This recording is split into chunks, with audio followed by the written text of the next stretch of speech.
Éclairage. Regard pluriel, regard chrétien sur l'actualité. Bon, alors déjà, si vous êtes un tout petit peu observateur, observatrice, il y a du nouveau pour ce démarrage de la saison 6 d'Éclairage.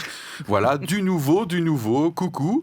Alors pourquoi du nouveau ? Parce que déjà, non, David, il n'est pas nouveau. Non. Non, non. Mais il est renouvelé tout le temps. C'est ce qu'on se disait hors micro.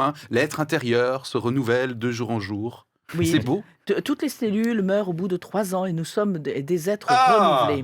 Bon, alors vous retrouvez l'inénarrable Anita avec tout de suite un commentaire philosophique de haute volée. Voilà, et moi je fais bonjour comme la reine. Tic, tic, tic, tic, tac, tac. Ouais, c'est pas le lancement, l'air de rien encore. Voilà, rassurez-vous, ça va venir. Alors, le cadrage masque le fait que nous ne sommes que 3 aujourd'hui. Déjà, on salue Thierry. Qui ne sera plus avec nous pour cette saison, pour une bonne cause, parce qu'à Éclairage, on aime lancer des carrières, oui.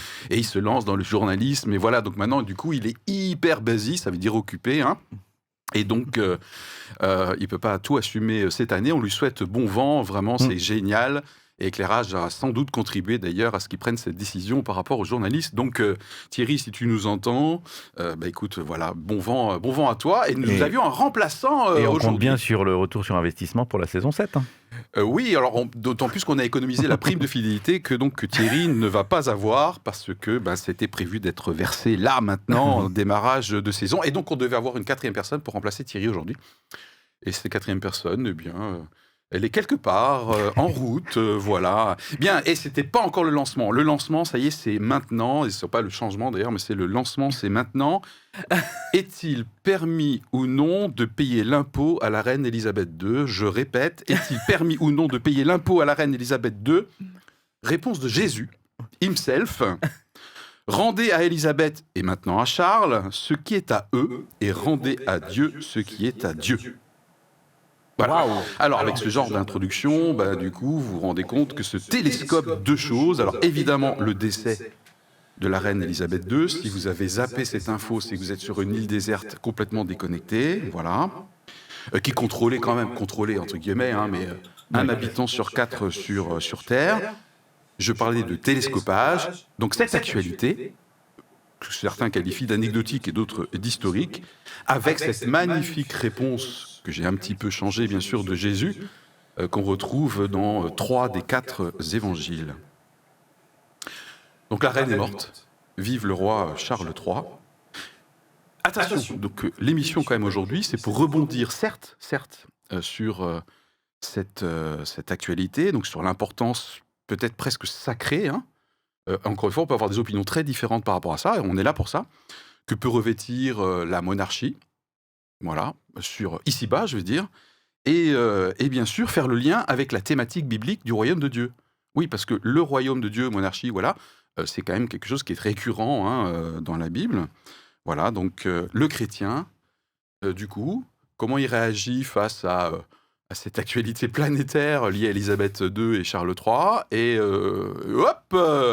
quel lien on peut faire avec la réalité du royaume de ce monde, du royaume de Dieu ? Est-ce que je suis un peu entre les deux ? Comment je vis cette tension éventuelle ? Est-ce que le royaume de Dieu, pour moi, c'est une réalité qui va venir, qui est déjà là ? Bon, voilà, c'est un peu un bon prétexte, tout ça, quoi. Voilà, c'était mon lancement. Merci pour ton Je suis au maximum, là. C'est presque suffisant, là, on est déjà... C'est presque suffisant. On laisse recoucher.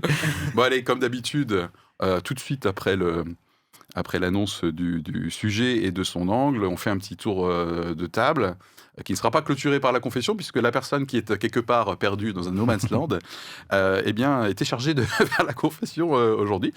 Le sujet, quand il est arrivé dans vos boîtes aux lettres, ça a fait quoi ? David ? Je trouve que il y a un lien intéressant à faire avec effectivement cette citation biblique et les réflexions sur qu'est-ce qui est transcendant dans notre humanité aujourd'hui au quotidien, quoi. Ah, tout de suite, le mot transcendant, voilà. ça me fait bien plaisir que ça soit tout de suite comme ça. Ok. Et je me disais que ça te plairait. Et puis, voilà. Mais sinon, je suis pas extrêmement touché, concerné par ce sujet ou par les obsèques et tout ça. Ouais. Ok. Je suis pas passionné par ça. Ok. Et moi, je me suis dit, il a réussi à en faire un sujet. Ouais. Un sujet de tout. Voilà. Et je me dis, oui, la question du royaume. Oui, c'est une bonne idée. Mais c'est pour ça que tu es l'animateur Ben de, oui. cette de cette émission. Voilà, c'est pour ça en fait. Ouais, un peu chelou l'animateur quand même, parce que vous vous rendez quand même compte qu'il y a une espèce d'écart effectivement entre l'actualité et ensuite la parole de Jésus, qui initialement quand même, enfin de manière originelle et originale, c'est bien sûr rendez à César ce qui est à César et à Dieu ce qui est à Dieu. Donc voilà. Mais je pense que c'est d'après moi, tu ne détournes pas la parole de Jésus Non. en l'interprétant Non, tout à avec fait. Ouais. les sommités actuelles. Ok, donc il va nous faire un sujet avec ça. C'était ta réaction quand c'est arrivé, quoi. Oui, c'est ça. J'avais pas pensé à celle-là. Bon, et alors moi, qu'est-ce que ça m'a fait je choisis la complexité, bien sûr, comme d'habitude, parce que sinon la vie est beaucoup trop facile. Ça m'a paru assez... J'avais vraiment envie de faire quelque chose à partir de cette actualité, mais pas centré uniquement sur, effectivement, ce qui se passe dans la monarchie anglaise aujourd'hui, mais je voulais quand même avoir une portée avec des enjeux spirituels. Vous savez que je cherche souvent un peu compliqué. Oui, bah oui. Voilà, donc pour cette saison, apparemment, c'est pas parti pour changer à ce niveau-là.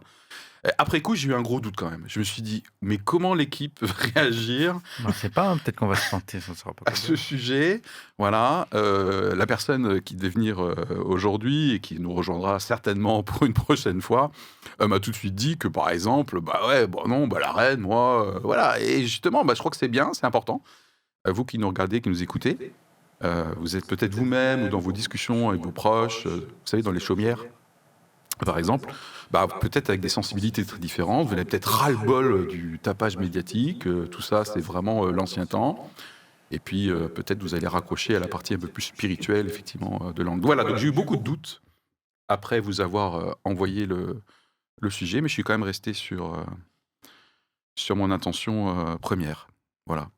Donc ça, c'était pour le petit tour de retour suite au sujet. Donc vous, là, je ne sais pas ce que ça vous fait, ce sujet. Donc je rappelle que vraiment l'angle, c'est dans quelle mesure ça éclaire les besoins de l'être humain. C'est cette histoire de monarchie. Là, il y a quand même quelques monarchies encore sur Terre. On va éclairer ça dans un instant. Et cette histoire de royaume, en fait, en quoi c'est important éventuellement d'avoir un roi, ou une reine d'ailleurs. Et puis, comment ça nous parle, nous, en tant que chrétiens, puisque le royaume de Dieu est quand même une expression qui revient maintes fois dans la Bible. Je crois que c'est le moment. Et alors, du coup, puisqu'on n'a pas eu de jingle par rapport à la confession, peut-être un jingle pour lancer les faits et contextes qui aujourd'hui seront apportés par David. Éclairage. Regard pluriel, regard chrétien sur l'actualité. Merci la régie. Oui, alors dans les contextes, donc j'ai pas fait le tour de toutes les monarchies du monde pour savoir où elles en étaient aujourd'hui. J'ai regardé quelques faits sur le règne d'Élisabeth II, donc qui est née en 1926, le 21 avril en 1926, et donc qui est morte à 96 ans, donc le 8 septembre dernier. Elle est née en 1926. Visiblement, elle n'était pas destinée à régner, puisque son oncle, qui était le roi à ce moment-là, enfin pas à ce moment-là, juste après, avait 31 ans quand il a abdiqué. Il était parti pour une longue carrière de roi, mais il a abdiqué parce que, justement, il voulait se marier avec une roturière et que ça faisait débat. Et donc, il a abandonné pour convoler sous d'autres cieux. Je croyais en juste noces, mais... Oui, justement, elle n'était pas juste la noce. Elle n'était pas juste la noce. Et donc, c'est à 10 ans qu'elle a su qu'elle était l'héritière présomptive, c'est-à-dire qu'en fait, c'était elle qui deviendrait reine, puisqu'à ce moment-là, après son oncle a abdiqué, c'est son père qui est devenu roi, donc qui est devenu George VI, et qui est mort donc en 1952 d'un cancer. Et donc elle s'est retrouvée à l'âge de 27 ans. 25 ou 26. C'était en 53, en 53, donc à l'âge de 27 ans, elle est devenue reine parce que c'était l'aîné de deux sœurs. Et s'il y a eu un petit frère qui était né entre-temps, c'est lui qui serait devenu roi. Et voilà, et la voilà donc pour un long règne, en passant toute la deuxième partie du XXe siècle, en vivant pas mal d'évolutions, puisque justement la royauté et le royaume anglais a évolué, le Commonwealth ça a changé, même les pays du Royaume-Uni ont eu plus d'autonomie, elle a participé elle a supervisé plusieurs évolutions constitutionnelles vis-à-vis de ces différents pays, du Commonwealth, du Royaume-Uni et du Canada. Et elle a vécu des épreuves personnelles dont on connaît tous le récit, puisque ça a été maintes fois mis sur les pages des magazines, et en particulier cette année 2000, non c'était lequel ? C'est l'année 1992, où là un peu tout s'est cumulé avec les divorces de tous ses enfants, et puis en 97 la mort de Diana. Et voilà, donc elle a eu comme ça un moment où en fait cette image idyllique du royaume un peu de la royauté s'est un peu ébréchée, puisqu'en fait voilà, ils se sont confrontés aux problèmes actuels de stabilité des couples et de toutes les difficultés internes. Et donc elle a en 2022 fêté le jubilé de platine seule, puisque son mari était décédé l'année d'avant. Et Winston Churchill avait écrit sur Élisabeth quand elle avait 2 ans, qu'il lui trouvait déjà un air d'autorité et de réflexion époustouflant pour un enfant. Sacré Churchill. Voilà, et donc maintenant on se pose la question, est-ce qu'il faut encore investir tout cet argent, sachant qu'il y a à peu près 86 millions de livres qui sont attribués à la gestion de cette famille royale, enfin de tous les attributs royaux, sachant que c'est quand même pris sur le patrimoine qui produit de l'argent et qui est à la charge aussi de la famille royale. Et sachant que là, on considère qu'il y aura à peu près 40 millions de livres qui vont être dépensés rien que pour les obsèques d'Élisabeth II. Mais enfin, sur 70 ans, on peut quand même étaler le coût. Quoi. Ah, c'est un amortissement, en fait. Intéressant, ça. Donc, ça a l'air évident, la royauté au Royaume-Uni. On n'arrive pas à imaginer le Royaume-Uni sans le roi. Pourtant, il y a eu quelques petites accros dans cette longue continuité, puisqu'en 1642, il y a eu cette première révolution anglaise avec Cromwell qui a fait décapiter Charles Ier et qui ensuite a plutôt viré vers la dictature que vers la République. Mais on se pose la question quand même aujourd'hui, et on a des sondages qui nous posent la question. Et donc, qui disait qu'à peu près 37% des 18-25 ans ne soutiennent pas la monarchie aujourd'hui, et que même près de la moitié préfèrent une république. Voilà, ça pose question. Tout à fait. Ça pose question de savoir, en fait, quel est le but et quel est l'intérêt d'avoir un représentant de droit, je dirais, pas divin, mais en tout cas de filiation, qui assure comme ça une sorte de transition, de continuité du visage du pays, au-delà des alternances des premiers ministres ou des présidents. C'est certainement la question que l'on va aborder. Ouais. En tout cas, au démarrage, c'est-à-dire qu'on va rester vraiment terre à terre sur ce qui s'est passé, puis ensuite progressivement, on va proposer qu'on monte un petit peu dans les tours. Merci beaucoup, David. Tout de suite, une première question. Est-ce que vous avez pu... Parce que c'était lundi, donc au moment où on enregistre aujourd'hui, donc c'était avant-hier. Est-ce que vous avez pu regarder un petit peu une partie de la cérémonie à la télé, je veux dire, ou sur le web? Pas du tout. Pas du tout, Anita? Pas du tout. J'ai regardé avec beaucoup d'intérêt le mariage de l'héritier, je ne sais plus, il y a maintenant quelques années, parce que c'était beau, voilà, ça c'est le conte de fait. L'enterrement, non, ça ne m'intéressait pas du tout. Puis je sais pas à quelle heure c'était certainement pendant mes heures de travail. C'était toute la journée, lundi. Voilà, c'est ça. Donc, pas forcément évident à suivre, en tout cas en live, en direct. Non, je n'ai... Okay. Non, je crois que j'ai dû voir un flash à un moment donné, mais sans plus. T'as eu un flash ou... Non. Non, d'accord. Ok. Je suis la nouvelle reine. Non. Rien du tout. Pas une seule image. Pas une seule image. Ok. Et moi, si j'avais pas fait gaffe, je pense que j'aurais rien regardé. Ça m'aurait pas manqué. Ce qui m'a un peu surpris parce que moi, je suis quand même assez attiré par ce côté très british. Mais finalement, entre deux interventions avec mes étudiants. J'ai pu regarder une belle demi-heure quand même dans la pause déjeuner, la partie dans Westminster, etc. Alors du coup, la question suivante, vous avez vu qu'il y avait une queue gigantesque à Londres, je parle, des Anglais, qui pour certains sont venus d'Écosse, pour pouvoir passer quelques secondes devant le cercueil de la reine. La queue, selon les articles que j'ai lus, faisait 14 ou 20 km, en tout cas presque 12 heures d'attente. Est-ce que vous auriez fait la queue pour rendre un dernier hommage devant le cercueil, a priori? Difficile comme question parce qu'on n'est pas anglais. Ça semble évident pour eux, tu disais. Oui, alors moi je l'aurais pas fait, mais ce que je comprends là-dedans, pourquoi est-ce que les gens viennent voir comme ça se recueillir? Je pense qu'ils ont tous envie de dire d'une certaine façon merci, je sais pas pourquoi, mais enfin je pense qu'il y a une sorte de reconnaissance. Je pense qu'elle est tenue.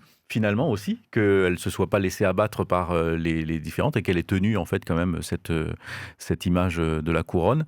Et peut-être parce qu'il considère que dans certains moments, elle a eu un rôle d'apaisement et de choses pour éviter justement, bon, elle n'a pas évité le Brexit, hein, mais je crois qu'elle avait quand même à un moment donné donné quelques avertissements quand même à ce moment-là. Peut-être qu'elle a évité quand même le pire sans qu'on le sache. Okay. Tu refais la queue, Anita? Non.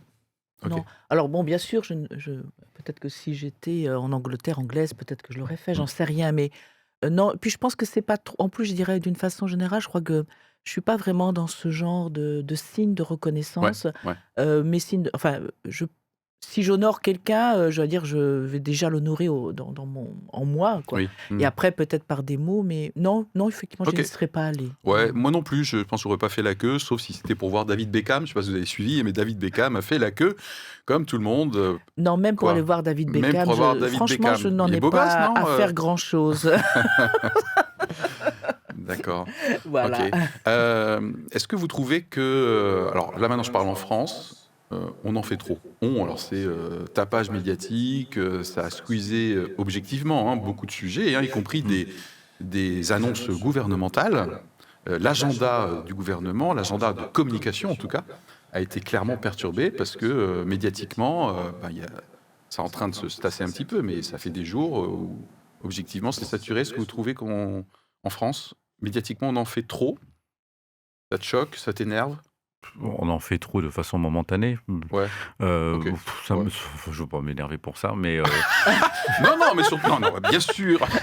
Il bah, ne te demande pas de c'est s'énerver. c'est démesuré parce que ça cache, ça oblitère plein d'autres choses dont l'actualité reste brûlante. Moi, je suis tous les jours ce qui se passe en Ukraine et tout ça, et ça me passionne et ça m'inquiète énormément. Ok. Et bon, voilà, c'est éclipsé pendant quelques jours. Ok. Voilà. Ouais. Mais ce que je veux dire, c'est que de toute façon, on ne peut pas faire autrement. C'est-à-dire qu'effectivement, c'était quand même un monarque qui a duré cette durée-là. On pouvait pas ne pas montrer que c'était important. Et puis voilà. Puis en plus, ça faisait longtemps qu'il n'y en avait pas eu, quoi. Enfin, si, il y avait eu la Reine Mère en 2002. On en fait trop, Anita? Bah, de toute façon, dans la presse, dès qu'il y a un sujet d'actualité, Ok, on de toute peut façon, en c'est une faire. tendance. Voilà, Ok. c'est T'as la une tendance. grosse vague à un moment donné. Voilà. Ok. Après, je pense que tout ce qui tourne autour de la royauté, moi, je l'assimile un peu à un conte de fées. C'est-à-dire, c'est le genre d'histoire qu'on peut écouter, il n'y a pas d'enjeu, hein.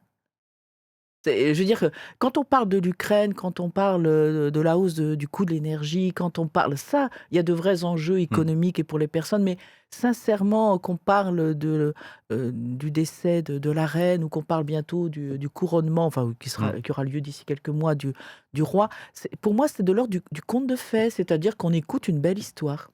Ok, alors je vais enfoncer un petit peu le clou. Qu'est-ce que vous pensez de la réaction du gouvernement britannique qui a dit que le coût, donc on prononce le T, Bon, si on veut. si on veut, allez, le coût des funérailles qui ont été quand même orchestrées et millimétrées depuis des années, c'est prêt, voilà.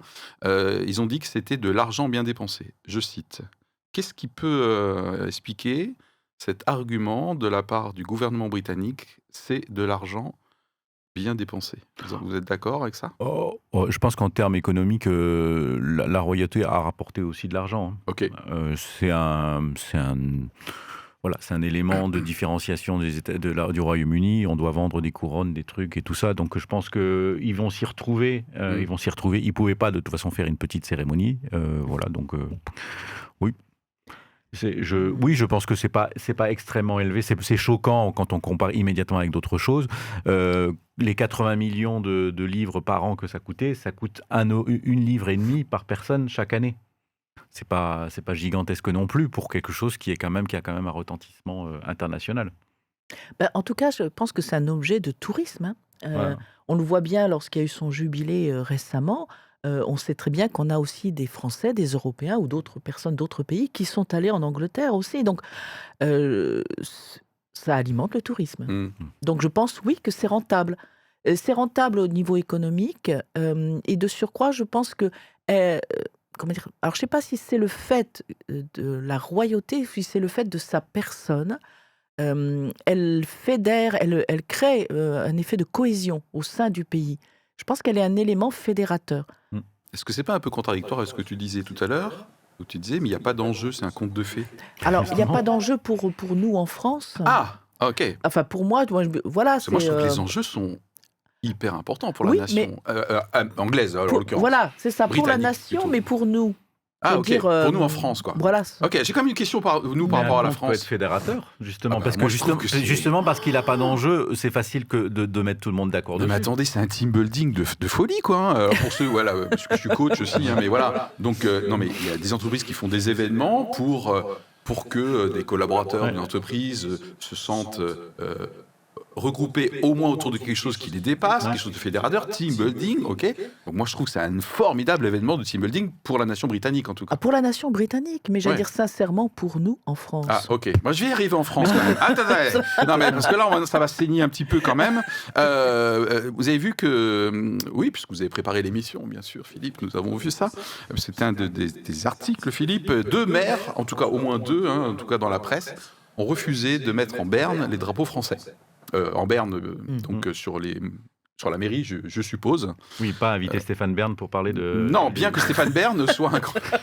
il a une relation particulière avec Elisabeth II, comme avec beaucoup de personnes de ce type de rang. D'ailleurs, c'est un peu son job. Pour rappeler les faits et contextes, Elisabeth Borne, donc c'est notre première ministre. Voilà. Non, pas Stéphane Bern. Non, pas Stéphane Bern, c'est pas lui, notre premier ministre. Il n'y a pas un scoop. Je ne sais pas si tu as un ordre ou si elle a recommandé que donc, toutes les communes en France, plus de 36 000, mettent le drapeau français en berne, en hommage donc, à ce qui se passe au Royaume-Uni. Et en tout cas, dans la presse, il nous a relaté qu'au moins 2 maires ont refusé de mettre le drapeau en berne. Est-ce que vous seriez maire? Est-ce que vous auriez refusé de mettre le drapeau en berne? Tatara! Et ça rigole moins maintenant. Hein. Alors, lequel des deux est... Moi, je sais. On a le droit de pas forcément avoir une réponse tranchée quand Ouais. même. Eh ben, hein. moi, je l'aurais pas mis en Bon, berne. d'accord. Ouais. Parce que, j'allais dire, je comprends pas cette demande-là. Je la comprends pas parce que est-ce qu'on a un principe en France Anita. de mettre le drapeau français en berne lorsqu'il y a le décès, par exemple, d'un chef d'État ailleurs? Voilà. Donc, si c'est quelque chose qui se fait habituellement, pourquoi pas? Ok. Mais il me semble que ça ne se fait pas habituellement. Mm. Donc, je ne vois pas pourquoi le drapeau français qui représente la nation française, donc ça voudrait dire que la nation française rend hommage à la reine, mais je sais pas pourquoi. Autant j'honore beaucoup cette femme, qui elle a été, comment elle a incarné la royauté et sa cohérence de vie. Franchement, je l'honore beaucoup, mais Ce qu'on dit également, c'est 2 maires. Ils ont exactement le même voilà. argumentaire que toi. Mais Hein. Ok, d'accord. j'en reviens disant, oui, enfin pourquoi, Ok, voilà. on donc, a compris. Yes, David. Mais ça veut dire qu'en fait... Tu es maire. Est-ce que tu as reçu la missive de Elisabeth Borne cette fois-ci? Tu aurais mis en berne? Pas Stéphane. Non, mais on s'en sort plus là. Bah, Au est-ce que je secours. trouve que ça déborde les bornes, que ça dépasse les bornes? C'est ça la question. Ouais, forcément, il fallait la faire. J'arrive pas à me décider, mais je pense que je pense que je l'aurais fait parce qu'on me l'a demandé. J'aurais pas envie de créer une polémique Ouais, et voilà. puis de susciter pourquoi il veut pas, il est contre la reine. Non, j'aurais eu les mêmes arguments que ses maires en disant ça veut pas du tout dire que je respecte pas ça, mais je Tout à trouve fait. que voilà. Donc pour ne pas faire la confusion, je l'aurais fait. Ouais, et puis ok. voilà. Mais je trouve effectivement, comme Anita le dit, que il n'y a pas vraiment de précédent. C'est comme si vraiment elle avait une place particulière qui est au-delà même de la notion de chef d'État, parce qu'elle est pas de. Et c'est ce que excellente transition. C'est ça, c'est qu'elle est- Oh. Elle est une Waouh. sorte de représentante en fait d'une tranche d'histoire, Ouais, une ouais. sorte de témoin, Ça vient, ça vient, une ça sorte vient. de témoin ultime quoi en fait. Voilà, et je pense que c'est presque une sorte de nostalgie d'une période peut-être pseudo insouciante, puisque finalement il y a eu énormément de choses difficiles qui ont été vécues dans le passé, mais qui dans des périodes comme ça d'incertitude et tout ça fait que on a envie de se raccrocher en disant oui, c'était une personne importante et on la remercie d'avoir été là si longtemps. Ça nous raccroche à notre passé et à notre idéalisation du passé. Alors moi, ce qui m'a énervé, ce qui m'aurait énervé en tant que maire, c'est d'avoir ce genre de missive, même si une part de moi la comprend. Et ce qui m'embête, c'est les réactions des réseaux sociaux. Moi, parce que ces 2 maires, globalement, se sont fait un peu. C'est vraiment une tendance lourde sur notre société à l'uniformisation. C'est-à-dire qu'il faut vraiment qu'à un moment donné, tout le monde dise ce qui est bien et fasse ce qui est bien. Ok. Et si tu fais pas exactement comme c'est demandé par tout le monde, toi, t'es contre? T'es pas pour? Tu l'aimes pas, la reine? Ok. Bon, c'est vraiment pénible et il y a vraiment une tendance dictatoriale, pas Elisabeth Borne en l'occurrence, mais de réaction, d'uniformité. Donc pour une fois, en plus c'est des maires dont je ne partage pas forcément la sensibilité politique, vous commencez à me connaître, je suis assez d'accord avec leur argumentaire, voilà. Mais peut-être que j'aurais pas fait d'histoire pour ça, parce que je comprends aussi la vague émotionnelle, notamment peut-être pour les communes normandes, peut-être par exemple. Certaines ont quand même une histoire, voilà. Bon. Puis il y a beaucoup d'anglais dans ces communes. Et il y a beaucoup d'anglais, absolument. Bon. Et puis après, je pense que par rapport aussi à la taille de la commune, j'allais dire, si on est à la tête d'une petite commune... L'une des deux communes, c'est Bourges, hein, donc c'est déjà... quand même, voilà. Bon, ça pèse dans le game. Je me dis, si j'étais maire de Strasbourg, peut-être que je réagirais autrement pour éviter un certain nombre de remarques et d'incidents. Mais fondamentalement, pour moi, il n'y a pas de raison de mettre le drapeau en berne. Ok, Stéphane, si tu nous écoutes, on ne parle pas de toi. De toute façon, je trouve qu'on parle assez de toi. Voilà. Pourquoi moi, quand même, en préparant un peu cette émission, puisque je prépare aussi l'émission, je me suis dit, alors même en France, est-ce qu'on ne serait pas un peu en partie nostalgique de notre période de royauté? Je sais, la France coupe les têtes. Voilà. Bon, voilà. Coupe les têtes chez nous. Des rois, je veux dire. Est-ce qu'il n'y a pas une nostalgie de voir chez nos Anglais quelque chose que, bien sûr, nous n'avons plus depuis la Révolution française? Et s'il y a une nostalgie, qu'est-ce que ça veut dire en termes de besoins? Moi, j'ai quand même l'impression qu'il y a des besoins humains qui viennent se cristalliser sur certaines monarchies. Je sais pas, le besoin de transcendance, par exemple. Ouais. Pour ça, j'ai trouvé le terme que tu as utilisé tout à l'heure. Et quelque part, ce que tu as dit dans ton argumentaire aussi, Annie. Mais je pense que aussi, le besoin de transcendance, oui, mais je pense qu'effectivement, qu'à part une minorité de personnes, il n'y a plus de nostalgie du roi. Oui, parce que je pense qu'on l'a transféré ailleurs. Et comme on en discutait hors antenne avec Anita, je pense qu'on le transfère. Discuté hors antenne. Ouais, on a osé. Ah ouais, d'accord. Et je pense qu'on a notre nostalgie, on la transfère sur les pierres beaucoup plus que sur les gens. C'est-à-dire que je pense que notre Élisabeth nationale, c'est Notre-Dame de Paris. C'est le Louvre. C'est ça notre... Ok, mais alors attendez quand même. Parce que moi, je lis pas mal la presse, j'écoute les Français, et j'ai l'impression que là où il y a un peu de nostalgie, et j'ai lu beaucoup d'articles là-dessus, c'est qu'en France, il n'y a plus rien qui nous transcende en termes de personnes. On reproche notamment à Emmanuel Macron et aux prédécesseurs, et certainement aux successeurs, de ne plus avoir une espèce de grandeur. Mais c'est vrai qu'il y a un côté, c'est simple, quand on regarde... tous les rites, la tradition autour de la royauté. Il y a un protocole, il y a des choses réglées, il y a... ils sont hyper fortiches là-dedans, les Anglais, voilà. C'est la folie. Donc il y a quelque chose qui est quasiment... On sait plus faire ça, nous, je suis sûr. C'est reposant, tu ne te casses pas la tête, tu sais où la personne doit se positionner, etc. La République, la démocratie, c'est fatigant. J'allais dire, les rites sont moins inscrits et surtout, on est dans une société qui refuse les rites actuellement. On ne veut plus honorer, d'ailleurs, qui on doit honorer. J'allais dire, quand on voit même l'attitude par rapport au président, et je ne parle pas du fait de ne pas être d'accord, on est bien d'accord, c'est pas de ça dont je parle. Tout à fait. Mais quand on n'honore plus, en fait, ceux qui portent et qui assument des responsabilités dans nos sociétés. Ok, moi je pense qu'il y a quelque chose de l'ordre de la table rase, en tout cas particulièrement en France. On a bien coupé les têtes au sens propre et au sens figuré, et qu'il y a un côté table rase de ce qui a fait repère hier, qui n'avait pas que des jolis côtés, on est d'accord, hein. Et aujourd'hui, du coup, je pense qu'on est un peu orphelin. C'est mon opinion. Les pierres, je ne sais pas si ça peut remplacer, quoi. Moi, je pense que ça remplace bien mieux. Ah ouais. Parce que justement, il n'y a pas de jugement moral sur les pierres. Parce que c'est quand même très difficile de trouver une personne qui va être admirable et irréprochable pendant 70 ans, sauf si elle est réduite à une portion, à peu de décisions, ce qui a quand même été un peu le rôle de la reine. C'est-à-dire, bon, il y a eu quelques moments où elle a été importante peut-être pendant ses 70 ans de règne, mais en gros, elle a été là pour représenter une sorte d'image d'une personne digne, mais c'est pas elle qui a tenu les épreuves, quoi. Enfin, je veux dire, Churchill, oui, ok. Voilà, un gars dont on voit aussi les faiblesses, les failles et tout ça, mais d'une certaine façon, voilà, là, ça a été quelqu'un qui a été emblématique de la force d'une personne, de la résistance, de la flexibilité et tout ça. Qui a la nostalgie d'une personne qui, de droit divin et tout ça, aurait une volonté très forte et d'imposer. On a eu des grands rois, on a eu un grand empereur. Bon, voilà, je suis pas sûr qu'on ait envie Oui, On a eu le général. et De Gaulle. on a eu le général de Gaulle, On a eu oui. le général quand Oui, même. c'est vrai. Ouais. C'est peut-être notre dernière grande figure un peu Ouais. historique. C'est marrant parce que je pensais à lui, effectivement. Ah, Tout à fait. Non, mais c'est. Pourquoi? Parce que je me dis, je pense Anita. qu'en Angleterre, forcément, il y a, comment dire, plein de personnes n'ont connu qu'une seule reine. Hmm. Et donc, c'est comme un repère qui Tout à fait. disparaît de leur paysage. Et je pense qu'il y a réellement une sorte de vide, de deuil à faire. Et je me souviens, quand le général de Gaulle est décédé, je devais avoir, je pense, peut-être 11-12 ans, hein, je ne sais plus, enfin voilà, je ne sais plus exactement. C'était donc le seul président que j'avais connu. euh, et bien que je sois dans une famille où on parlait très peu de politique ou quoi que ce soit, quand on m'a appris son décès, j'ai été affectée. J'avais l'impression d'une perte, Ok. un repère. Donc je me dis, je pense qu'il y a tout un tas de générations en Angleterre qui, même si, je dirais, elles pensent que la vie va tourner aussi sans, peuvent être aussi réellement affectées en perdant un repère. Ok, je vais me faire maintenant un peu plus prophétique. Peut-être que Vas-y. d'ailleurs, pour cette saison 6, on va m'appeler le Le prophète. Le prophète, voilà. À mes de étudiants, vous pouvez l'éclairage. m'appeler le maître suprême. Bon, mais là, c'est peut-être un peu exagéré quand même. Est-ce que, pour moi, c'est pas ce que la Bible appelle péché?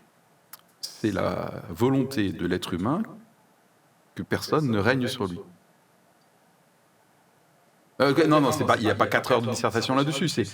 En tout cas en France, sur le fait qu'on veut qu'il y ait personne qui règne sur nous. Je ne parle pas maintenant des Oui. nostalgiques de la monarchie, d'accord? Enfin, moi, en tant que chrétien, j'analyse vraiment ma conversion comme étant le fait que j'accepte que je ne sois pas sur le trône. Et je vais même plus loin. Je pense que l'être humain, et ça c'est une opinion personnelle, d'accord? Vous avez le droit de ne pas être d'accord, vous qui nous écoutez, regardez, vous avez le droit de faire des commentaires, n'est pas fait pour être sur le trône, sauf Booba, bien sûr. Bon, ça c'est un petit clin d'œil pour mes fils qui sont fans de Booba et qui, bien sûr, est sur le trône du rap depuis pas mal d'années. Voilà. Mais sinon, je pense que l'être humain n'est pas fait pour être sur le trône de sa vie. Mais ça, c'est radical, c'est révolutionnaire, et pour moi, c'est la parole c'est le message biblique. David, ça te laisse perplexe? J'ai Oui, dit que c'était plus prophétique, là. ouais, sur le trône de sa vie, c'est-à-dire d'estimer que... L'être humain veut maîtriser sa vie. C'est lui le roi, ce qui gère, qui décide de sa vie. Ce qui est pour nous proportions tout à fait naturel et normal, que je comprends. Ok. Alors, moi, si je reprends, Bip. c'est marrant parce que quand tu dis ça, en Oui. fait, moi, j'y vois quelque chose de positif pour pouvoir justement librement jouer la règle du collectif une fois qu'on a décidé qu'on était libre, qu'on avait une certaine liberté de choix. Et à ce Absolument. moment-là, Tout à fait.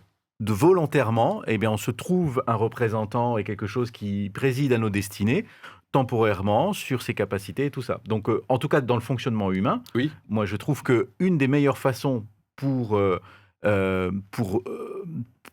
façon durable, avoir un système de représentants et un peu une sorte de roi, c'est d'abord d'avoir une certaine liberté de soi-même. Sinon, en fait, c'est une forme d'oppression. Absolument, tout à fait. Bon, moi, je pense que c'est le message biblique quand même, que ça soit une acceptation volontaire de Voilà, remettre, c'est entre guillemets, quelque part, le pouvoir de sa vie à c'est- quelqu'un qui c'est le ça. dépasse. Et donc, sur la partie religieuse et chrétienne, pour reconnaître en fait la royauté de Dieu, je pense qu'il faut passer par l'idée que on l'a choisi. Ok, On l'a choisi librement. ok. Et donc, on a la capacité de le faire, de le choisir ou pas. Yes, donc de de vivre- refuser, le cas échéant, Voilà. cette royauté. Anita, mon petit switch là, prophétique. Euh, alors, je pense qu'effectivement, il y a une tendance humaine à vouloir refuser d'avoir, je dirais, un roi ou une reine au-dessus de lui. Oui, on parle plus de monarchie là. Et On est là, là qui- pour ceux voilà, qui suivent Qui l'émission quand soit même. roi ou président ou chef d'entreprise ou le maître d'école ou la maîtresse d'école. Voilà. Ok. Donc je pense qu'il y a effectivement dans la nature humaine une forme de rébellion à toute autorité. Ok. Alors que effectivement, je pense que l'approche selon Jésus, c'est de dire, je reviens à par où tu as commencé en disant, il y a rendre l'honneur à la fois aux autorités terrestres et aux autorités célestes. Rendez à César ce qui est à César et rendez à Dieu ce qui est à Dieu.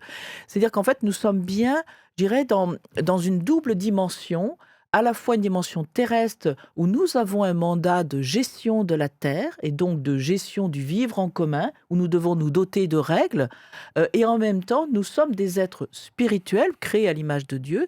Et le fait d'être créé à l'image de Dieu, c'est pas le fait d'avoir un corps, mais c'est bien d'avoir quelque chose de l'ordre du spirituel. Hein, alors après, ça peut se traduire par âme, esprit, personne, enfin création, enfin qu'importe, hein, qu'importe le terme qu'on met là-dedans, et que nous sommes en tant qu'êtres humains, et notamment, je pense, en tant que chrétiens, bien dans ces deux dimensions que nous devons faire cohabiter. Et que Jésus lui-même a donné cet exemple, et en tout cas nous a laissé cette parole. Justement, cette parole, parce que je pense que tout le monde connaît cette...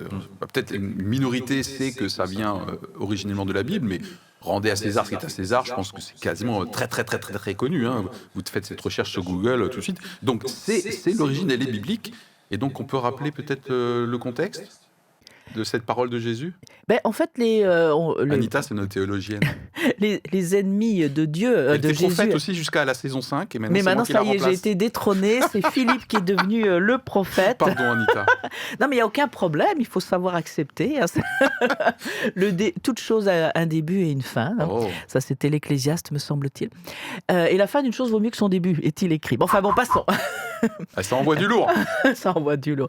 Oui, donc les ennemis de Jésus voulaient essayer de le prendre au piège parce que du fait que Israël était occupé aussi par les Romains à l'époque et que Israël s'attendait à un roi, ils attendaient le Messie, mais pour eux le Messie était le roi glorieux, celui qui allait les sauver, et y compris terrestrement. Sortir les Romains.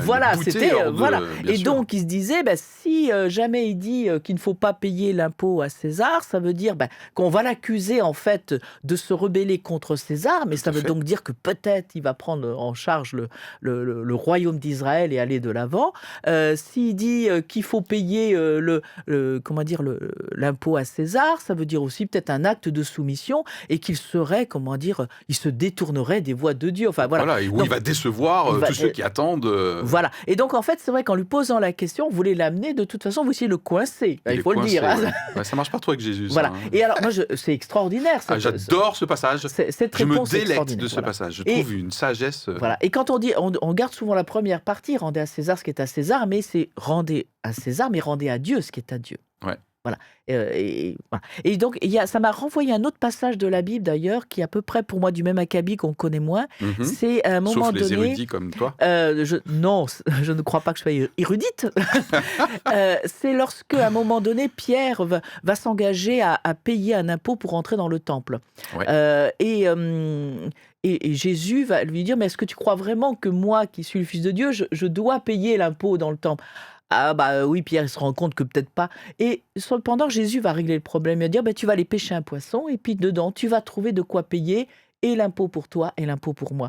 Et je trouve que c'était une manière aussi, de nouveau, de bien situer dans cette double dimension. À la fois, nous sommes terrestres, et à la fois, nous devons donc quelque part vivre selon les règles dont nous nous dotons, en fait. Oui, il y a d'autres passages dans la Bible qui nous incitent à respecter notre passage sur terre. Et en même temps, à toujours honorer Dieu. Et c'est ça, je pense, pour moi, le chrétien, c'est cette dimension intérieure qui va lui donner de pouvoir trouver à la fois une relation, je dirais, avec Dieu, mais de savoir aussi comment vivre avec les autres.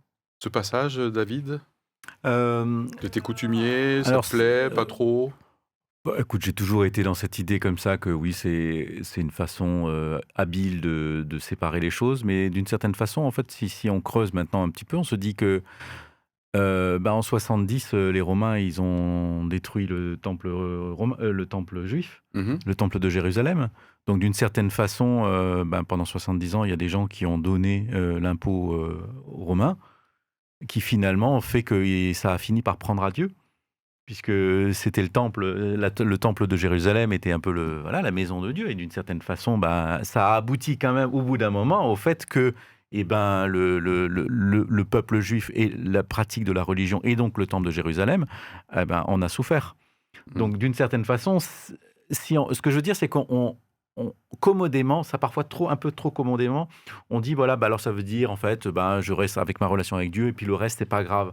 Mais les relations entre ce que je fais et ce que je donne à César Et le fait de la façon dont ça rejaillit ensuite sur ce que je pourrais donner à Dieu ou ce qui pourrait être pris à Dieu d'une certaine façon, ça on refuse on évite de l'envisager. Par exemple, quand aujourd'hui, je fais ma petite analyse gauchiste et écologiste, on va dire. C'est pas moi qui l'ai dit. Si on continue à donner de l'argent et à contribuer à un système économique qui dégrade la nature, qui accentue les inégalités, je pense que d'une certaine façon, on prend à Dieu. On prend à Dieu et on prend à ce qui est l'avènement d'un royaume plus juste, d'un royaume terrestre plus juste, et peut-être même qu'on s'éloigne en fait de la vocation qu'on a de dénoncer ce qui fait horreur à Dieu. Et je pense que ce qui fait horreur à Dieu, c'est l'exploitation des gens et c'est la destruction de sa création. Ok, donc du coup, ce qui est intéressant, parce que j'aimerais bien qu'on retienne de ton intervention, c'est que, et je pense que c'est vrai aussi dans la réaction de Jésus, c'est que c'est pas juste un cloisonnement et ces deux mondes de royaumes qui n'ont rien à voir, qui a vraiment des implications, et il nous demande d'être responsables, y compris sur nos décisions terrestres, là où on met le pognon, nos priorités dans la vie, etc. Donc à la fois, je trouve qu'il y a une distinction très nette. Il y a le monde, le royaume terrestre ici-bas et le royaume de Dieu, et en même temps, il n'y a pas un cloisonnement imperméable, hermétique. C'est ce que tu sembles dire. Oui. Donner à César, c'est aussi dire je suis du monde, mais en fait mon royaume il n'est pas de ce monde. Ah ouais. Ok, c'est bien pratique. Sauf que quand on est confortablement installé dans le monde qui fonctionne grâce à l'impôt à César entre guillemets, je trouve que c'est un petit peu trop confortable pour dire oui, mais en fait mon vrai royaume c'est l'autre, quoi. Ok, d'accord. Bon, je pense qu'on a épuisé le sujet. Non ? Peut-être pas. Ouais, peut-être pas. Ouais. Après, il y a la question, est-ce que Anita, on s'approche de la fin d'ailleurs. Oui, est-ce que la monarchie, en fait, la royauté, serait de plus de droits divins que la République? Parce que parfois, il y a aussi eu ce genre de questions. Je crois qu'on a encore aussi des royalistes en France, me semble-t-il, non? Tout à fait. Alors, ça, je dirais que non, pour moi, c'est une vague, en fait. Je veux dire, chaque génération a créé, en fait, son autorité terrestre. Ouais. Okay. Et d'ailleurs, le couronnement de la reine est quelque chose qui est très unique et qui est unique dans le monde. C'est-à-dire que les autres rois ne se font plus couronner comme ça. Il n'y a qu'au Royaume-Uni qu'il y a encore ce couronnement avec l'adoubement par un archevêque. Canterbury. De Canterbury. Et voilà, donc il y a quelque chose de sacré encore, qui est beaucoup de l'ordre du folklore, mais quand même cette idée effectivement d'un adoubement par un religieux conférant un caractère sacré à cette royauté. Là, je pense que plus grand monde aurait tendance à dire que vraiment une personne est un représentant de Dieu sur terre. Ok, très bien. Bon, écoutez, c'est là-dessus qu'on va se quitter. Je rappelle que l'angle de l'émission, c'était mais comment je réagis moi à ce qui se passe là, autour du décès de la reine, avec l'intronisation donc de Charles III. Devenir roi quand même à plus de 70 ans, c'est quelque chose. Non, mais... Il y a 20 ans, il a fait un très beau discours sur la Terre et sur le réchauffement climatique. Ouais. J'espère qu'il va bien utiliser ces dernières années. Voilà. Et puis on a fait le lien du coup avec quoi ça peut nous inspirer, ce besoin. Alors soit de retrouver quelque chose, une valeur ou une personne ou des choses qui nous dépassent, un côté transcendant, ou au contraire, justement, c'est très bien que tout ça soit de l'ancien temps, on fait table rase, et puis du coup, on a subrepticement évolué vers la notion de comment je gère, moi, en tant que chrétien, le fait que je sois à la fois sur terre, et que, bien sûr, toujours en tant que chrétien, il y a la réalité du royaume de Dieu, et donc on a illustré ça notamment avec la réponse de Jésus, que j'ai modifié tout à l'heure dans le lancement. Est-il permis ou non de payer l'impôt à la reine Élisabeth II ? Voilà, c'était la question. Bon. Merci toute l'équipe, c'était la première pour cette saison. Ça fait plaisir de se retrouver. Voilà. Tout à fait, bien sûr. Et vous aussi, chers amis, n'hésitez pas à liker, faire des commentaires et tout.